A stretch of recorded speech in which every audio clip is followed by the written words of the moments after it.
Coming up today, rival party lawmakers clash over labour reform and school textbooks as parliamentary committees start concluding their annual government audits. The two Koreas exchanged the final lists of war-separated families for a reunion to take place in North Korea in under 2 weeks' time. Plus, the world's best golfers have just teed off on the first day of the 2015 President's Cup being held in Incheon. We'll have a preview. Stay tuned for these stories and more.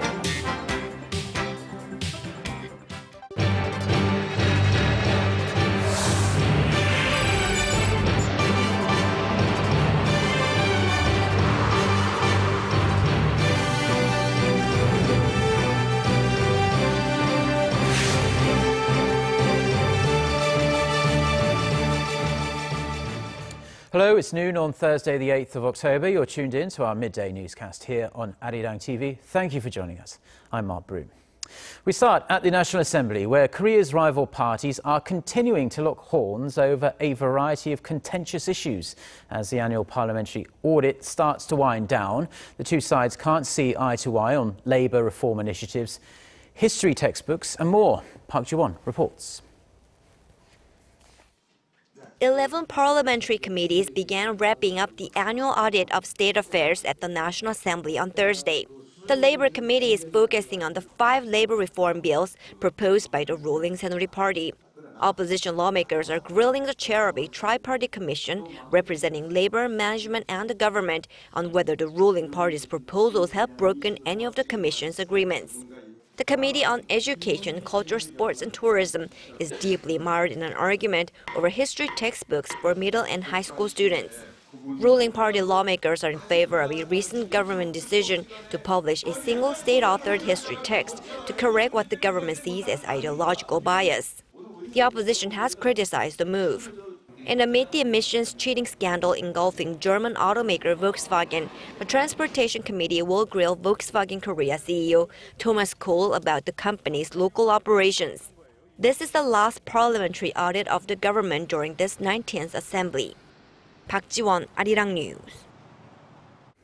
The two Koreas have exchanged their final lists of candidates for the upcoming reunion event for families separated since the Korean War.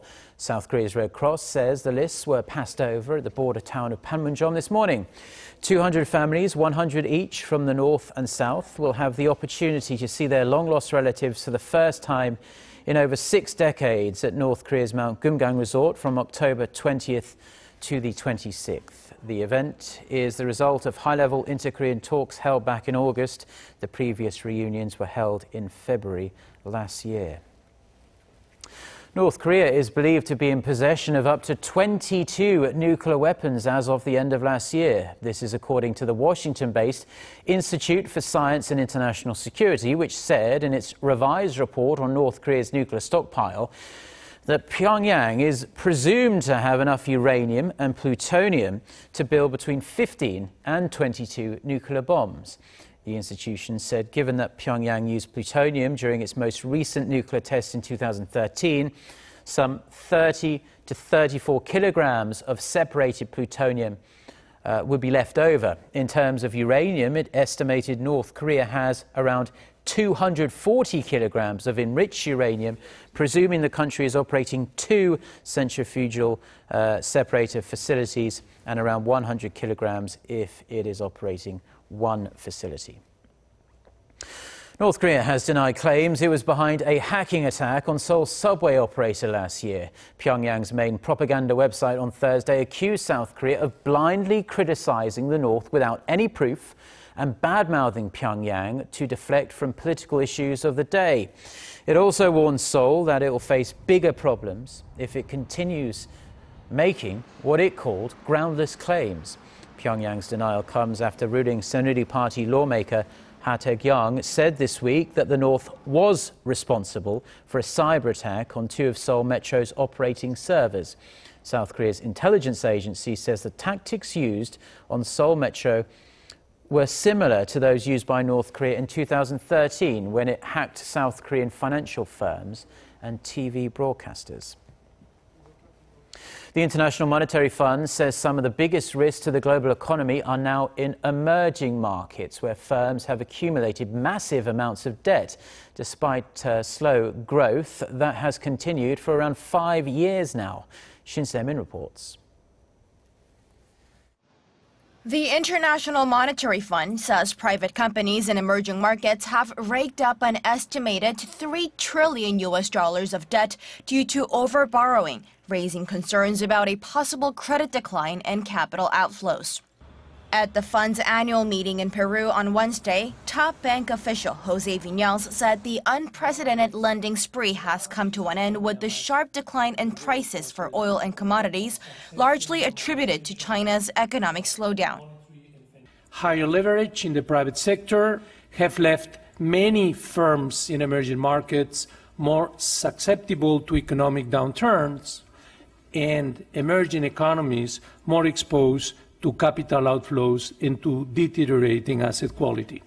He said the risk is that shocks from bankruptcies in the developing economies' private sector, particularly Latin American economies, which are heavily reliant on commodities, could be amplified in global financial markets.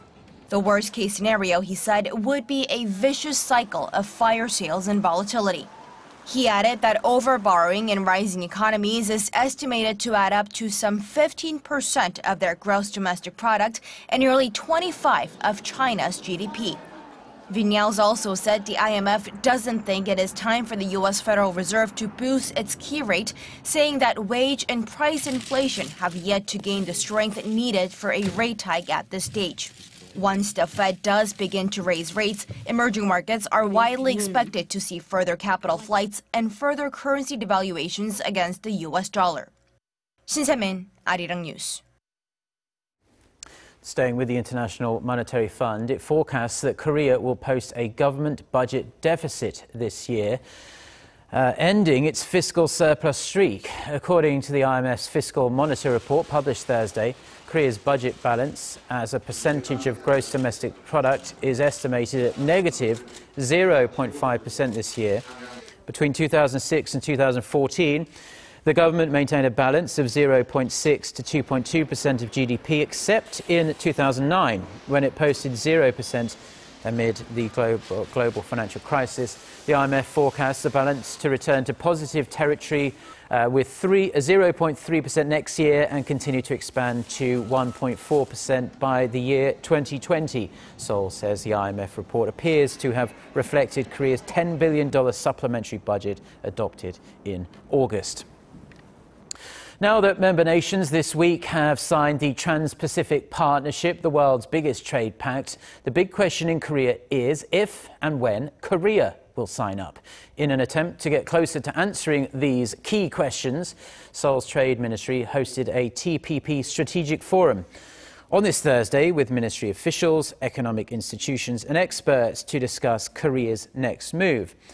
Now, the ministry says in the mid to long term, the TPP will have a significant impact on the Korean economy, but the short-term risks are limited. Now, participating experts agreed with that, and they argued that Korea will have a 1 to 2 year window to decide whether it wants to join and make the necessary preparations. Volkswagen Korea has issued an apology to local customers affected by the emissions rigging scandal that erupted in the United States 3 weeks ago. The apology was issued on this Thursday via an ad in major Korean dailies, with CEO Thomas Kuhl expressing regret for the company's breach of trust with customers and the public. The statement also said the company will work closely with the Korean government and that all possible measures, including a recall, will be taken to resolve the problem. The statement did not, however, outline the recall procedures or requirements for compensation. Germany and France have called for Europe to show unity to tackle a slew of crises that have rocked the continent.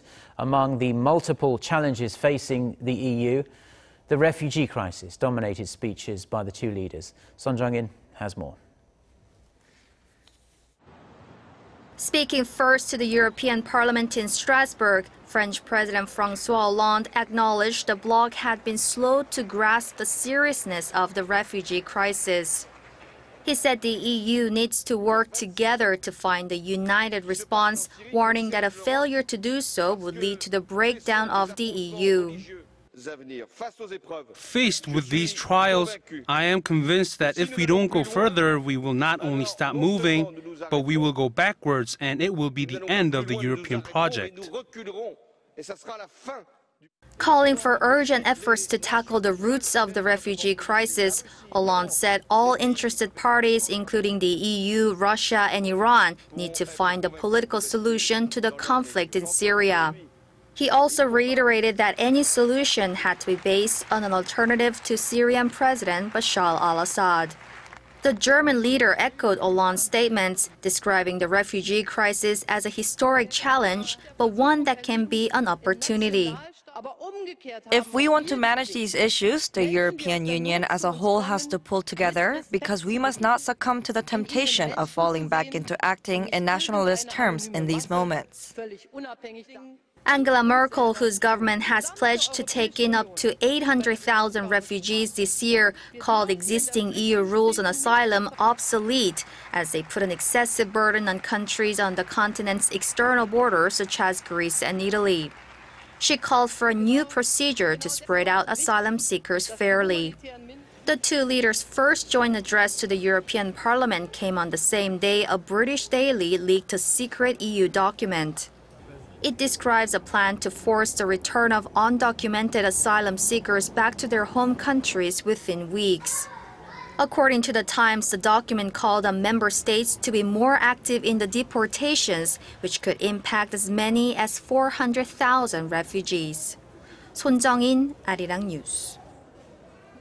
Iraq is expected to call on Russia to take over the lead from the United States in the fight against the Islamic State group.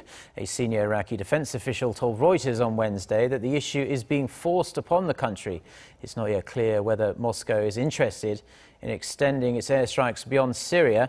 The Kremlin says it has not received any official requests from Baghdad for Russian help. Meanwhile, Russia's defense ministry has released a video that you're watching now showing its military forces firing rockets off the deck of a warship in the Caspian Sea. Officials say 4 warships targeted Islamic State targets in Syria with 26 missile strikes. As well as that, activists say Syrian and Russian military forces carried out their first major coordinated assault on Syrian rebels on Wednesday in the northern parts of Hama province. The American accused of murdering a Korean student 18 years ago has appeared before the Seoul Central District Court after having been extradited to Korea last month. Arthur Patterson's lawyer again denied his client was guilty, arguing that Patterson's friend Edward Lee was responsible.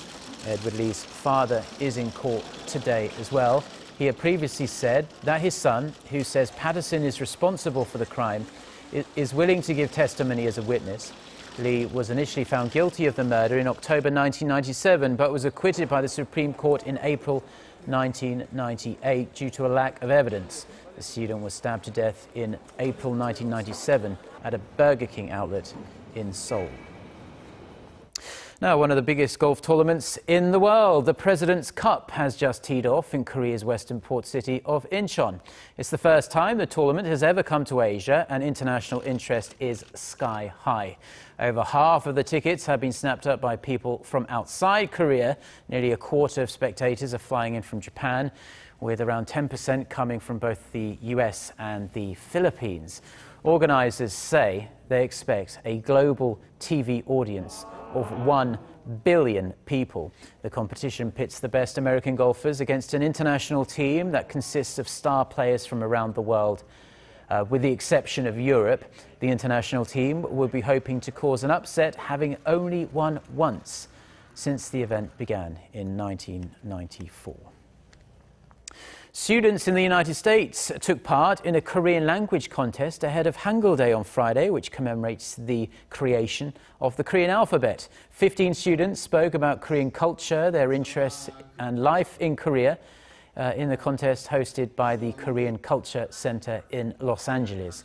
The students are enrolled at the King Sejong Institute, which is teaching around 40,000 foreigners to speak and write in Korean at over 100 branches in 54 countries now. And with the growing interest in K-pop, 150 universities in the United States, not only K-pop, but Korean movies as well, and Korean culture in general, they now offer Korean language classes, an increase of 70% over the last decade.